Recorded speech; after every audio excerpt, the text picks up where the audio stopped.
The snow fell heavy that March evening in 1922, blanketing the Bavarian countryside in an unsettling silence that seemed to muffle even the thoughts of those brave enough to venture outside. Andreas Gruber stood at his kitchen window, weathered hands gripping the wooden sill until his knuckles turned white as the frost gathering on the glass. He had lived at Hinterkaifeck farm for over 30 years. 30 years of watching the seasons change, of working the same fields his father had worked, of knowing every sound the old farmhouse made as it settled into sleep each night. But for the past 6 months, something had been different. Papa. His daughter Victoria's voice startled him from his thoughts.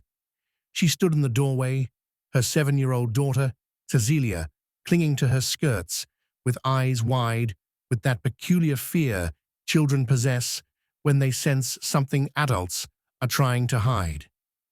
"What is it, child?" "The maid gave her notice this morning. She says she hears things, voices in the walls." Andreas turned back to the window. The footprints were still there in the snow, the ones that had appeared 3 days ago, leading from the forest to their house, but never leading away. He had followed them himself, his heart hammering against his ribs as he traced the path through the drifting snow. They led right up to the kitchen door, then simply stopped. "There," Victoria whispered, pointing toward the ceiling. "Do you hear it?" They all heard it. The soft, deliberate footsteps moving across the attic floor.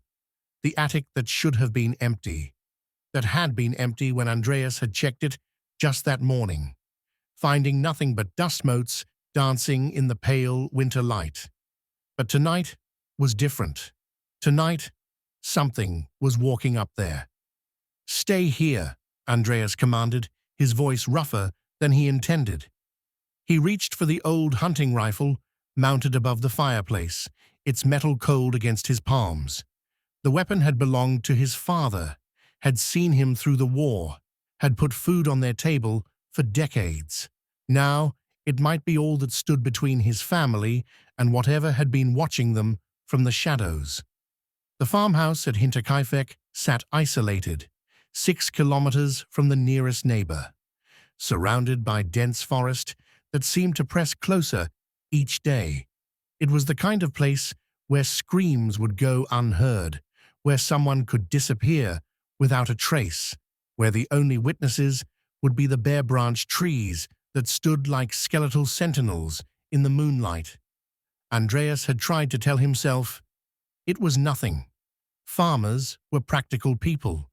They didn't believe in ghost stories or things that went bump in the night. But practical men also couldn't ignore evidence, and the evidence had been accumulating for months.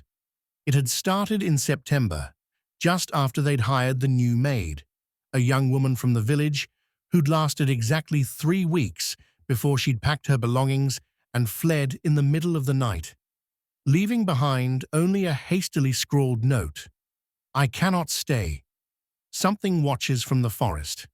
At first, Andreas had dismissed it as the foolish fears of a city girl unused to country life. But then he'd found the first set of footprints, strange impressions in the mud near their barn, too large to belong to anyone in his family, too fresh to be from any legitimate visitor. Then came the sounds.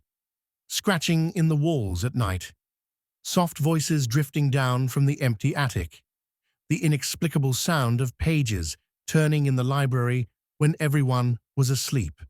His mother, old Maria Baumgartner, had grown increasingly agitated, claiming she could hear her late husband's voice calling to her from somewhere in the house.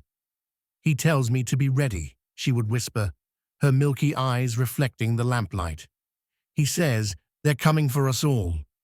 But it was the newspaper that had truly unnerved Andreas. 3 days ago, he'd found a copy of the Munich Post in their mailbox, a newspaper they didn't subscribe to, had never subscribed to. The date was current, But when he'd opened it, every page was blank except for the headlines, which had been circled in dark red ink. Family of 6 found dead in isolated farmhouse. No signs of struggle killer never found now.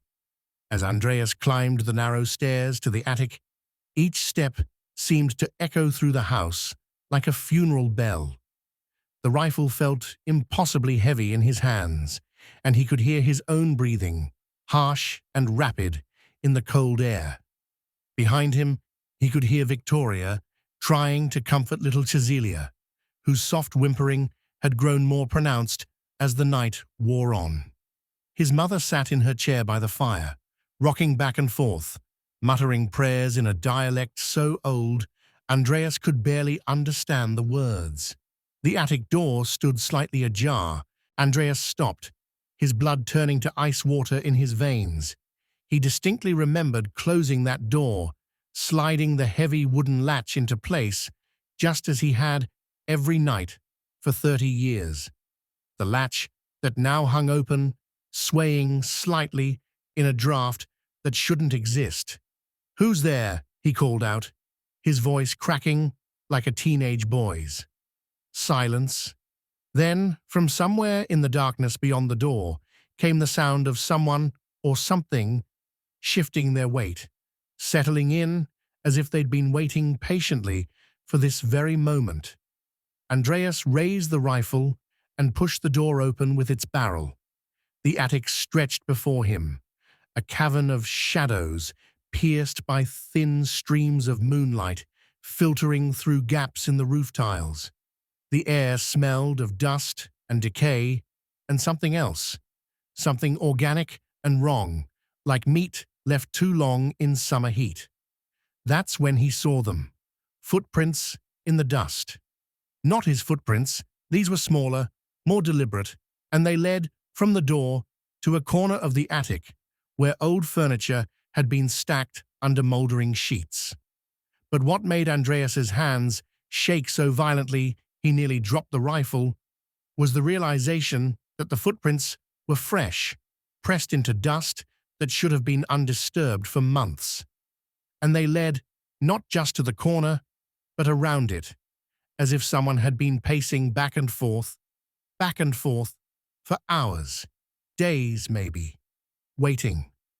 The sound of splintering wood echoed through the house, followed by Victoria's scream, a sound so filled with terror that Andreas felt his soul contract.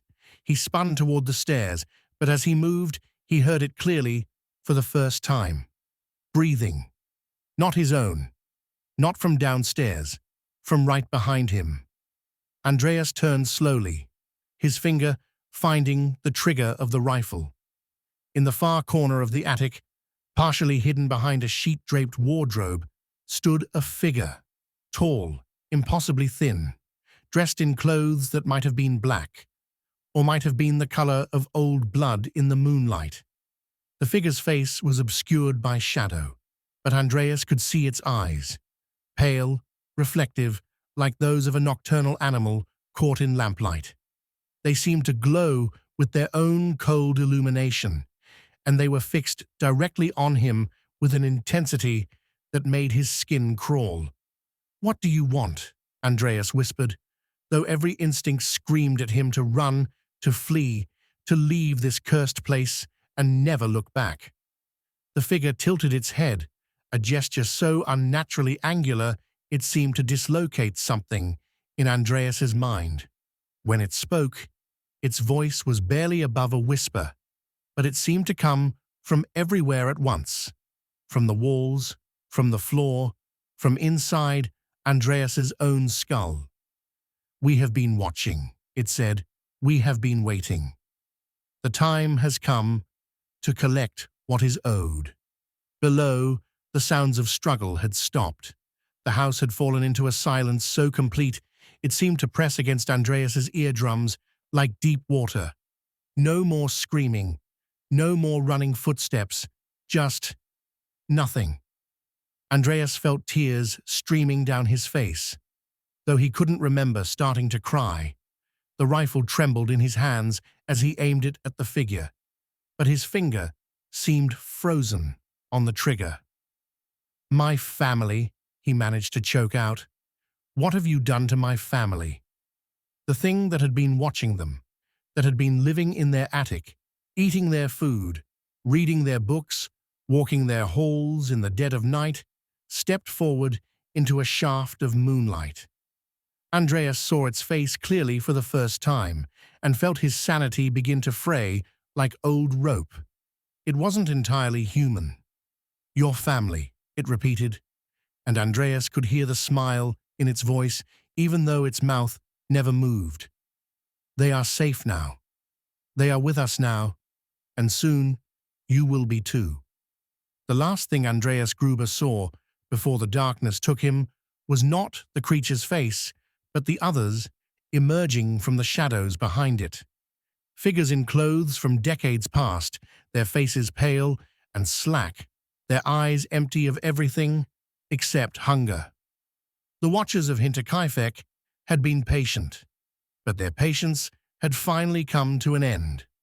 The farmhouse at Hinterkaifeck was discovered 4 days later by neighbors who had grown concerned about the family's absence. They found Andreas Gruber, his daughter Victoria, his granddaughter Cecilia, his wife Cecilia Sr., his mother-in-law Maria Baumgartner, and the new maid, Maria Baumgartner, all dead. The official cause of death was listed as blunt force trauma. The killer was never found.